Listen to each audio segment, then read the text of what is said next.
বিএনপিকে নেতৃত্ব শোনা করা।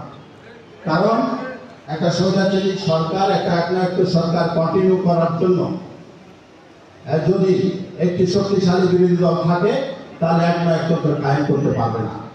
এই উদ্দেশ্যে বিএনপির মতো একটা জনপ্রিয় দলকে শুরু থেকে মামলা হামলা দিয়ে এবং জেল জরিমানা গুম খুন করে বিএনপিকে দমিয়ে রাখতে চেয়েছে। আমরা গণতান্ত্রিক বাংলাদেশ গঠনের জন্য, বাংলাদেশের গণতন্ত্র পুনর্বহাল করার জন্য আমরা আন্দোলন করেছি, সংগ্রাম করেছি, অনেক সহযোগিতাকে রাজপথে হারিয়েছি, কিন্তু আমরা কিন্তু দমে যাইনি।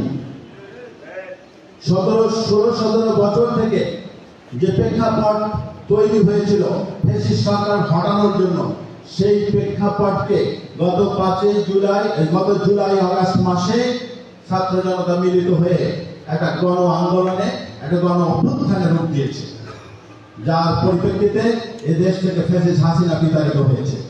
যিনি সবসময় দম্ভ ভরে কথা বলতেন যে জাতির পিতার কন্যা দেশ ছেড়ে চলে যায় না, জাতির পিতার কন্যা পালায় না, কিন্তু পালাতে বাধ্য হয়েছে। পরিবর্তিত রাজনীতি এখন ছাত্র জনতা যে আশা আকাঙ্ক্ষা, যে স্বপ্ন নিয়ে বাংলাদেশকে আবার মুক্ত করেছে, আমাদের আগামী রাজনীতি হবে সেই কেন্দ্রে। আমরা আগামী বাংলাদেশ ছাত্র জনতা যেভাবে দেখতে চাই, এই অঞ্চলের লোকজনকে, সারা দেশের জনগণকে সাথে নিয়ে বিএনপি সেভাবে বাংলাদেশকে গড়তে চায়।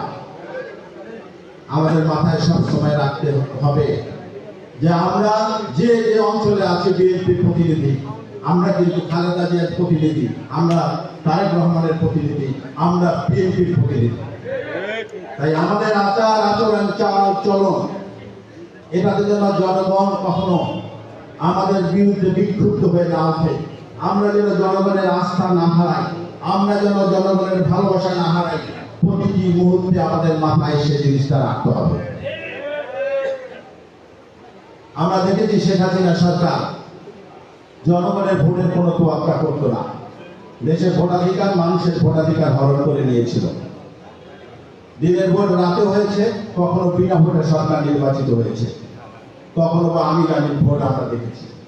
আগামী বাংলাদেশে সেটা হবে না।